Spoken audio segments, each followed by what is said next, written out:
ರಾಜಣ್ಣ, ಇದೇನಿದು? ಗಾಡಿ ಎಲ್ಲ ವಾಪಸ್ ಹೋಯ್ತೈತೆ. ನಮ್ಮಲ್ಲಿನ ದೇವಸ್ಥಾನ ತಾವ ಕರ್ಕೊಂಡು ಹೋಗ್ಬೇಕು. ಅಲ್ಲಿಂದ ಅವ್ರು ಕರ್ಕೊಂಡು ಹೋಯ್ತಾರೆ. ಅಯ್ಯ, ದೇವಸ್ಥಾನ ತವ ಕರ್ಕೊಂಡು ಹೋಗ್ಬೇಕಾ? ಅವ್ರ ಕಡೆ ಹಂಗೆ. ಹೌದು, ಎಲ್ರದ್ದು ಸಂಪ್ರದಾಯ ಒಂದೇ ತರ ಇರಕ್ಕಿಲ್ಲ ನೋಡಿ. ಅವ್ರವ್ರ ಪದ್ಧತಿ ಪ್ರಕಾರ ಶಾಸ್ತ್ರ ಮಾಡಿ ಆಮ್ಯಾಕೆ ಕರ್ಕೊಂಡು ಹೋಯ್ತಾರೆ. ಅಯ್ಯ, ಇದೆಯಂತ ಸಂಪ್ರದಾಯ ಎಲ್ಲೂ ಕಂಡಿದ್ದು ಇಲ್ಲ, ಎಲ್ಲೂ ಕೇಳಿದ್ದು ಇಲ್ಲ. ದೊಡ್ಡ ಜನ ಅವರು. ನಮ್ದಂತೂ ಜೀವನ ಪೂರ್ತಿ ಈ ಹಳ್ಳಿಲೇ ಕಳ್ದೋಯ್ತು. ನಮ್ಗೇನ್ ಗೊತ್ತು ಅವ್ರ ಸಂಪ್ರದಾಯ?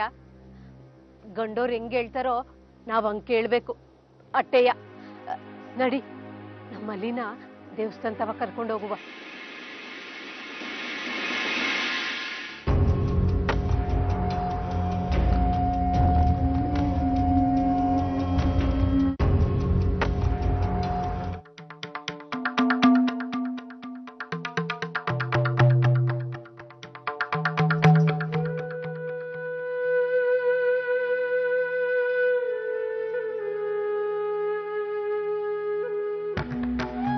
ಕೊಡ್ಸಿ.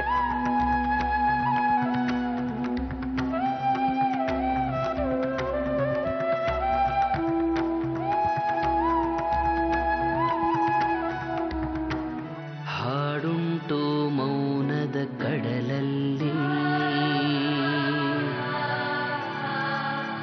ಹೂವುಂಟು ಬೆಂಕಿಯ ಮಡಿಲಲ್ಲಿ.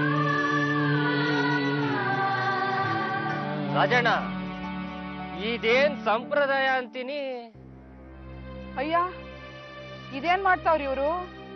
ಆ ಮಗಿನ ತಲೆ ಮೇಲೆ ನೀರು ಯಾಕತ್ತವ್ರೆ? ಹೊಸಿ ಅರ್ಥ ಮಾಡ್ಕೊಳ್ಳಿ. ಅವರು ಗಂಡಿನ ಕಡೆಯವರು, ಸೌಕಾರರು. ಅವ್ರಿಗೆ ಸಾವಿರ ರೀತಿ ರಿವಾಜು ಸಂಪ್ರದಾಯಗಳು ತಿಳಿದಿರ್ತವೆ. ಶಾಸ್ತ್ರಗಳೆಲ್ಲ ಮುಗ್ದ ಮೇಕೆ ಅವರು ಮಗಿನ ಕರ್ಕೊಂಡೋಯ್ತಾರೆ. ಸಾವುಕಾರ್ರೆ, ಶುದ್ಧೀಕರಣ ಆಯ್ತು, ಇನ್ನು ತಾವು ಕರ್ಕೊಂಡು ಹೋಗ್ಬೋದು. ಹೋಗಮ್ಮ, ಹೋಗು.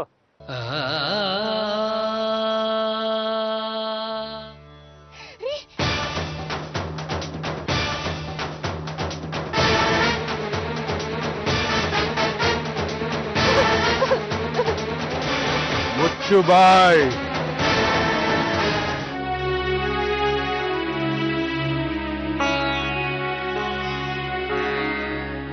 ಏಯ್, ನಿಲ್ಲು.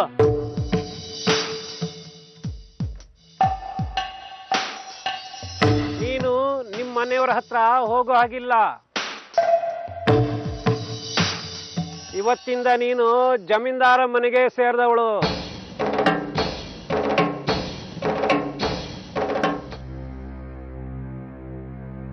ಯೋಚನೆ ಮಾಡು.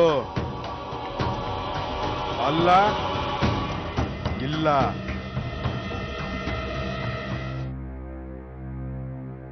ಮನೆ ಮುಂದೆ ನಿಂತು ನಿನ್ನ ಕಾಡುವಂತೆ ಈ ಹೊತ್ತು ಬಿರುಗಾಳಿ ಬಂತು ಯಾವ ಊರಿಂದ.